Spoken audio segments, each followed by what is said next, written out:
and welcome back to Review of the Week. It's going to be part 2 of this episode with Alistair and I. With Alistair and me, in fact. Yeah, English boy, come on. And can you speak it? Oh, you mother... English, mother... Do you speak it? Yes! And then, anyway, first thing we're going to talk about now, after our small tangent of me being king of the world last time in Genopolis, is going to be about Bret Kavanaugh. Bret Kavanaugh. So Bret Kavanaugh, so basically, if you don't know, the American political system is broken down into a few different courts. So you've got, so the ones that were interesting are the Supreme Court, and there's another court that I can't actually remember the name of, but it's basically, I think it's the Senate. I think it's, Senate. Sorry, my blank. The Senate. So we've got this. So what we're looking at is the Supreme Court and the Senate. And what happens is, in the Supreme Court, there are 9 judges, okay? And when one judge decides to leave, to retire, the president has to nominate a new judge. And then, in the Senate, they have to vote on whether they want the candidate to become a member of the Senate. And that requires 51 votes. And currently, the Republicans hold 51 seats. So you can see where this is going, because Donald Trump has nominated a hardcore conservative called Bret Kavanaugh to enter the Supreme Court. And he's trying to get it done as quickly as possible, because there are midterms coming up. And if you don't know what midterms are basically when members of the Senate are re-elected. So, of course, Trump wants to get these people, Trump wants to get Bret Kavanaugh nominated as fast as possible before the midterms. So there's no chance of him being voted down while he's got 51 Republicans to fill the 51 votes needed to get the person put in. Now, where the problem comes in, well, my issue is, I want to talk to James about it, is, that there are 9 seats. So traditionally we've had, for a couple of years now, we've had 4 Democrats, okay, more left-leaning relative to America, and 4 Republicans, right-leaning, relative to America. And there's one guy called Anthony Kennedy. He's always been the swing voter, not necessarily aligning himself with either party. He's often been the often decider, the swing voter, on many key issues. Now, if Bret Kavanaugh is a hardcore conservative Republican was to get in, that would be 5 conservative, 5 Republicans, and 4 Democrats. And anyone who does basic maths will know that 5 beats 4, and therefore a lot of key issues in America will go to the right. It'll be far more right wing, and probably the most powerful court in the world, the Supreme Court, for many court cases, will be ruled by Republicans. Alistair, can you tell us what the Supreme Court votes on? So what type of things it decides? So what happens to the Supreme Court is that a lot of cases that are often deemed to be judicially not reviewed properly are sent to the Supreme Court. So, for example, if there's one ruling that a judge makes that is deemed to be not fair or needs to be reassessed, it's sent all the way up, and sometimes goes all the way up to the Supreme Court, which then decides whether decides whether it was a correct and fair ruling or not. So they've got executive power over any review that makes it all the way up to that level. So let's say someone got this is going to a wide extent, but let's say in one state, say it's South some state, this is completely hypothetical, but someone is gay, and for some reason we've regressed and being gay is bad, and this person gets and a judge in Texas says that this person's to be put to death because he's gay, like I said, hypothetical, is then sent up to the Supreme Court, and the 4 Democrats will say, no, being gay is fine. 4 Republicans, let's say, I'm not saying all Republicans go against gays, but let's say they said, no, he's gay, we don't like him. Anthony Kennedy, the swing voter, would therefore normally go, okay, no, being gay is fine. And then that court case would be overturned and the gay man would be allowed to survive. But now there's 5 Republicans, let's say they all hated gays, hypothetical. Then 5 saying, yes, the court case stands, against 4 of, no, the court case doesn't stand. Which therefore means that it's incredibly undemocratic, because the right wing wins in this sense, as opposed to it being a swing. So yeah, that's what the Supreme Court is. That's what Bret Kavanaugh is standing for. And James, would you like to give your opinions on that matter? Yes, that was a lovely 5-minute introduction.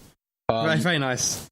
Yes, it was good. And I would say that I think Bret Kavanaugh is an absolute lad.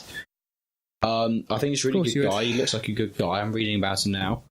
And yes, he's right-wing, conservative, and so forth. But at the end of the day, people voted for a right-wing president. They voted for a Republican president.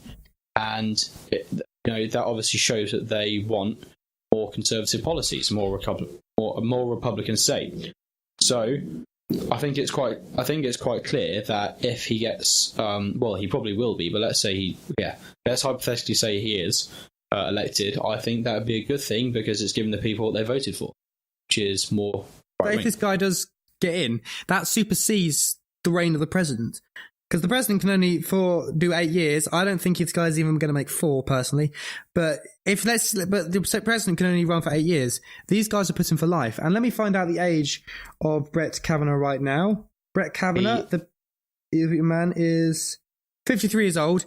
He's in there for life. So I'm not entirely sure on the other age of the Republican candidates, but let's say he goes for 30 years and then retires. Yeah, that's 30 years of the biggest court in the world being run by Republicans.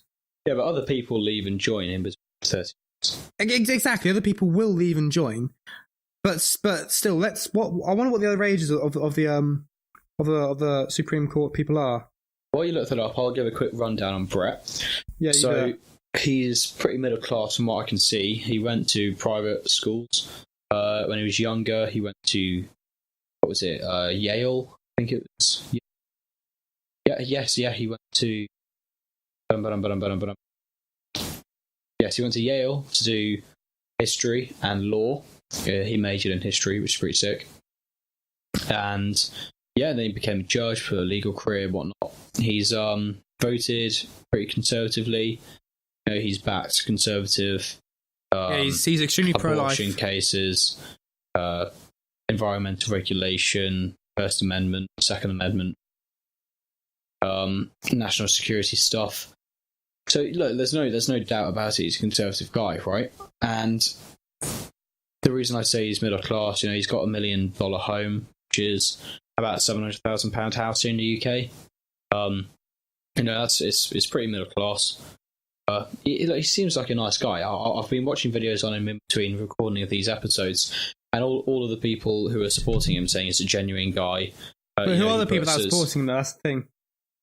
Well, Republicans. Exactly. And people and judges, not Republican judges, just judges.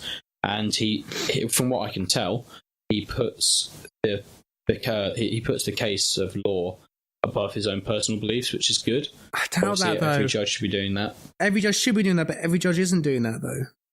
Yeah, well, because there's no evidence for a man to say this judge isn't putting his personal bias on it. He's got to put his personal bias on it. He's a judge.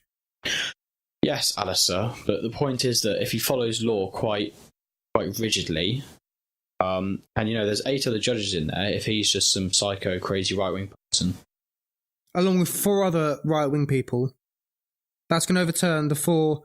I don't even think Democrats are left-wing. I'd say centre-right. Sorry, Alistair? There are 4 right-wing people. He joins... Yeah, exactly. 4 makes 5. Yeah. That overrules 4. Yes, but the point is, if it's a case such as should we kill a gay person, then they're all going to be against that because unlawful, right? James, that was supposed to be hypothetical. I know. I'm just using your example because that's the example you gave. The point is that, they will be lawful because they are the Supreme Court. They are going to be lawful but whatever happens. The point is, the Supreme Court are the highest part of the law. The Supreme Court can decide what is law or what isn't law. Yes, if they want to, the Supreme Court could say, let's kill all white people. Or let's kill all white middle-class Christians because it is the highest court in the federal system. And the federal law is above state law. It's the highest. Alice, let's put it this way. You said that the guy before him was a swing voter. So there was 4 Republicans, 4 Democrats, 1 guy who was, quite neutral, yeah? Anthony Kennedy, yeah. Yeah, so that proves to me that there was 1 guy who essentially had control over the Supreme Court, and now we're giving power back to the 8 people. So as far as I'm concerned, we're just making this more democratic because instead of having 1 guy choose what the Supreme Court does, we're going to have an actual proper debate and a proper vote on this. I don't think it's though.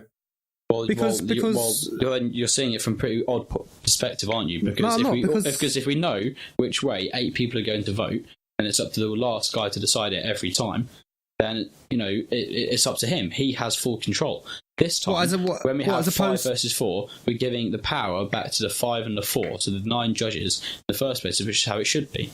So the other thing is though, I think it's, and it's not all the time that they all vote on one issue, but on partisan issues, it's quite this. I think it's better that there's a 50% chance of it going either way, as opposed to a 100% chance of it going every way.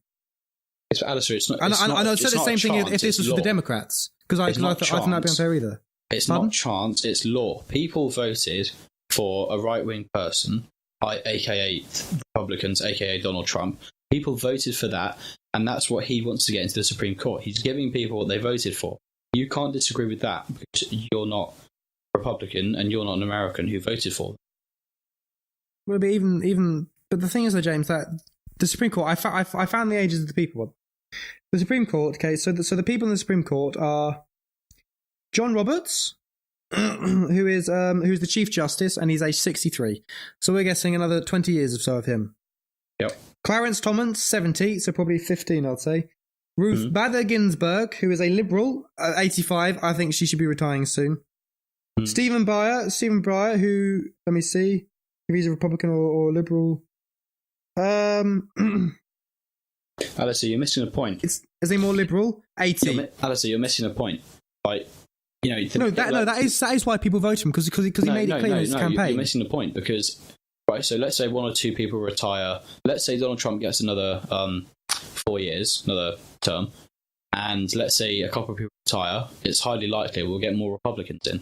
Now, obviously, after 2 terms of Trump, people will probably vote Democrat the time after that, and so we will get maybe 2 more Democrats in the time after that. 1 more. Point is, it's going to be balanced, and more crucially, whoever's in power and whoever appoints a judge to make it a majority will be doing what the people ask them to do. Because if we vote for a Republican and we get a Republican Supreme Court, then that's good. If we vote Democrat and we get a Democrat Supreme Court, that's good, giving the people what they want at that time. And but so the thing is, though, it's not as simple as that. All this is doing is observing the election, and the election was the Republicans won. Therefore, we're getting a Republican Supreme Court, which is what people voted for. But the thing is, though, it's not as simple as that. It's not as simple as that at all. No, it's not. Because the reason why is because if let's say when Donald Trump leaves, there's a Democratic there's a Democratic nominee is placed forward. That doesn't necessarily mean the Democratic nominee is going to get in, because it all depends on how many people in the House vote for the Democratic nominee. Now, there are currently a lot of Republicans in the House because a lot of people weren't very because towards the end of towards when there's a say one president of one party's in the House, a lot of the time a lot of people will vote for governors and people in I can't remember what they're called, but the people in the Senate, okay, the people who vote on the Supreme Court nominee, a lot of them will be the opposite party, because it's supposed to be resistant. It's supposed to be very what's the word? Not partisan. You know the one I mean, where it's sort of the president's in power, let's fight against the power by voting for the other party. Contrarian, opposing or rejecting popular opinion or current practice. For example, more Democrats were voted to be senators than Republicans in protest to Donald Trump's presidency.